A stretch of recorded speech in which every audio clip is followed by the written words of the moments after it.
Nous sommes au début du XXe siècle. Le Cameroun, sous domination allemande, devient un vaste terrain de transformation. Entre 1900 et 1914, l'Allemagne se lance dans des chantiers titanesques. Chemins de fer, ports, routes modernes. Des infrastructures qui vont bouleverser le pays, entre progrès, domination et rêves impériaux. L'histoire que je vais vous raconter aujourd'hui est celle d'une période charnière pour le Cameroun. Une époque où les paysages se transforment, où les villes émergent, où le pays entre de force dans l'ère industrielle.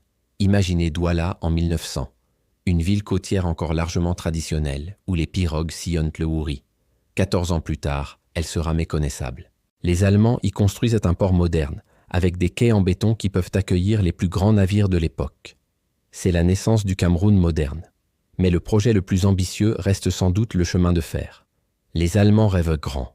Relier la côte au lac Tchad, traverser tout le territoire du sud au nord. Un projet pharaonique qui débute en 1906 avec la ligne Douala-Nkongsamba.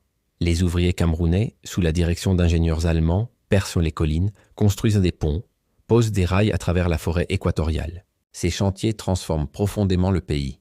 De nouvelles villes naissent le long des voies ferrées. Les échanges commerciaux s'intensifient.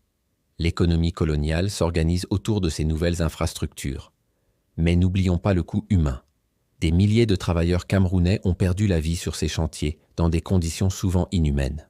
Les routes aussi se modernisent. Les anciennes pistes sont élargies, empierrées. Un réseau routier commence à se dessiner, reliant les principales villes. C'est toute une nouvelle géographie qui s'impose au territoire camerounais. Ces grands travaux marquent aussi l'apogée de la présence allemande au Cameroun. L'Allemagne veut faire de sa colonie une vitrine de sa puissance technique et industrielle. Les bâtiments administratifs qui sortent de terre à cette époque en témoignent. Architecture imposante, matériaux modernes, style européen adapté au climat tropical. Mais l'histoire va basculer. En 1914, la Première Guerre mondiale éclate. L'Allemagne perd ses colonies. Le Cameroun passe sous mandat français et britannique. Pourtant, ces 14 années de grands chantiers ont durablement marqué le pays. Beaucoup d'infrastructures construites à cette époque sont encore utilisées aujourd'hui. Cette période nous rappelle la complexité de l'histoire coloniale, entre modernisation forcée et exploitation, entre prouesses techniques et souffrances humaines. Elle a façonné le Cameroun tel que nous le connaissons aujourd'hui. Si cette plongée dans l'histoire du Cameroun vous a intéressé, n'hésitez pas à vous abonner à notre chaîne pour découvrir d'autres épisodes passionnants de l'histoire africaine. Laissez un commentaire pour partager vos réflexions ou suggérer de nouveaux sujets.